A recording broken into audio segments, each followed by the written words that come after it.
In today's video, we're excited to share with you 5 unforgettable experiences that we had while traveling in Ubud.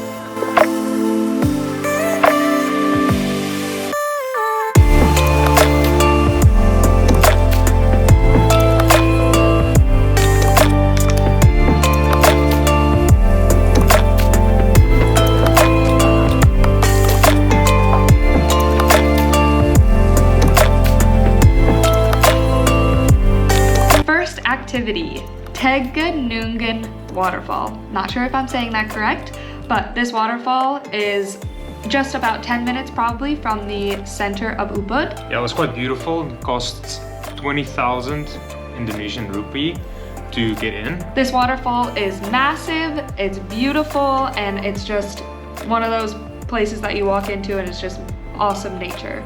There are a lot of people at this waterfall, so if you do want to go without the crowds, maybe consider going early in the morning or maybe more towards sunset. So this is a pretty fun waterfall. There are a bunch of swings around, there's a lot of places you can take photos, and it's just a fun overall waterfall to visit. You can also swim in the little stream if you wanted to.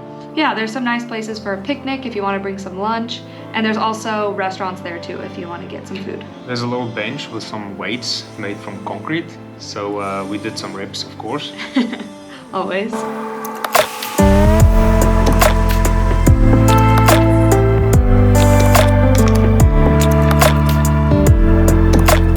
If you do choose to go to the waterfall, activity 2 is just right around the corner. Activity number 2 is called Kebun Bali Agrotourism. There are a lot of options when you're choosing agrotourism, especially in Ubud. I mean, there's rice terraces and, coffee stuff everywhere, but this place really was special. They had an awesome little garden and some interesting features, especially the stingless bees, where they make honey from these bees, and the honey tastes quite sour. We thought it actually kind of had a kombucha-ish taste. Yeah. So that was quite interesting to try. It's free to go in, and the tasting of all the different teas and coffee they make is also free.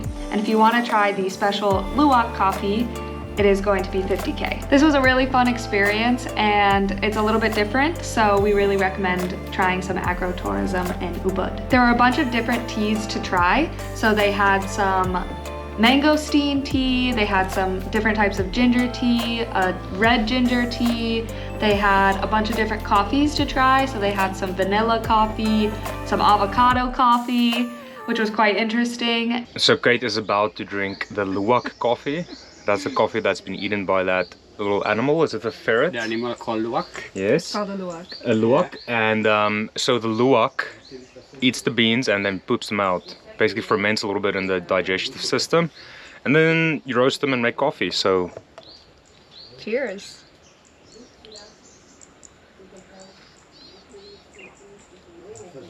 Wow, it's really good. It is. Activity number 3 is the Sacred Monkey Forest. This place is right in the heart of Ubud and is a definite must-see. There is a small fee when you come in on a scooter or a car if you want to park there, and then the ticket to get in is 80K per person. The place is quite crowded, but there's a lot of space to walk around, so you don't feel super congested or anything like that, because there's just, it's a big forest to walk through, so it's not too bad once you get inside.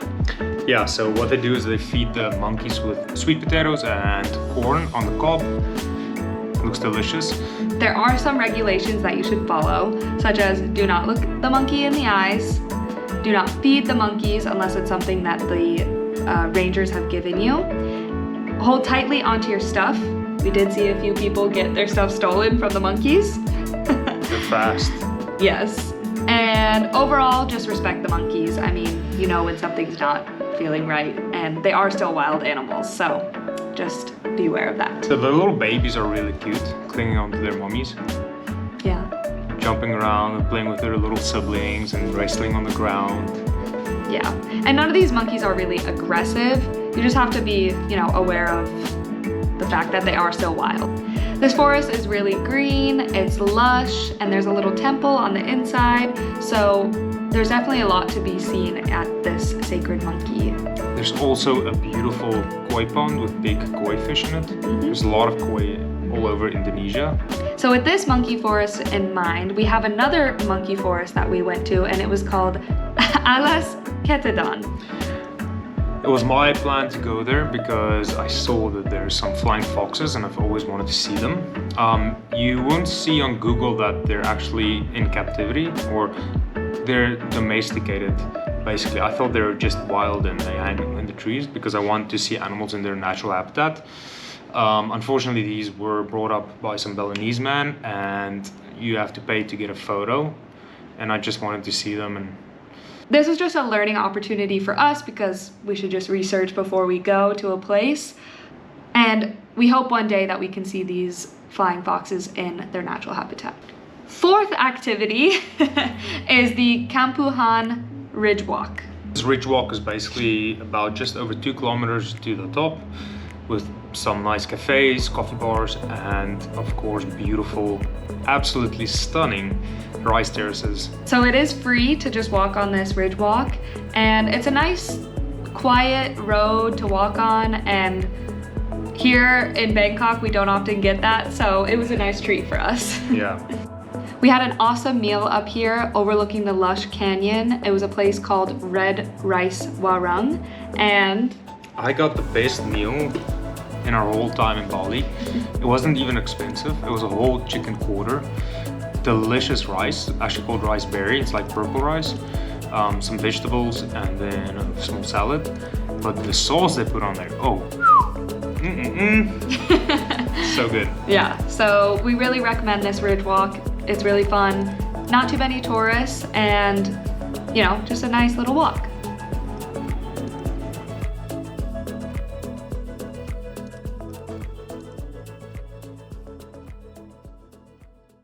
And the fifth activity is just getting lost in Ubud. Not only in Ubud, but also in Bali as well. If you have a scooter, jump on it and go explore. If you do not have a scooter, then you can always just step right outside of your accommodation and, you know, just walk around a little bit and find something new and unique. While I know this is not a specific thing that you should do, I just thought I would include it. So get on your scooter, go for a little walk around your accommodation, and just get a little lost. This area is stacked with tourism, and some things are really awesome, do not get me wrong. But when we were in Ubud, we felt like getting away from all that a little and trying to experience what it truly is like here in Bali. We tried random warungs that were not on Google. We tried random food, and we got on the back of the scooter and we just enjoyed the surroundings. There is beauty all over this island that you don't even have to pay for. I think that some of my favorite experiences here in Bali have been when Gustav and I either got on the scooter or walked somewhere and we didn't have a destination in mind. We just got off where we wanted and enjoyed the present moment. And I know this is cliche, but this is when I've had the most authentic moments. And I can't recommend doing this more often in your travels. Just get out there, get lost, try your very best to support the local people, be kind and respect those people. And even if you make mistakes, which we all do while we're traveling, it's okay. You know, and even if you don't see all the places you wanted to see, that's also okay. Traveling is about discovering a place that is unknown to you, and whether you did it all or not, you discovered a little slice of earth you knew nothing about. And hopefully discovered something about yourself as well. This is the essence of travel, and the reason why we do it. It's about stepping out of your comfort zone and experiencing the world in a way that is unique to you. The beauty of Bali is all around you, waiting to be discovered. Take a chance and let yourself get lost in the magic of this amazing island. Thank you so much for joining us on our series in Bali. We really do hope you enjoyed seeing a new part of the world from our perspective. Stay tuned for some videos coming up. Let us know in the comments what you would like to see in Bangkok, because we are currently here and this is our home. So let us know. See you all soon, and thanks again. Thank you for following our journey, our adventures.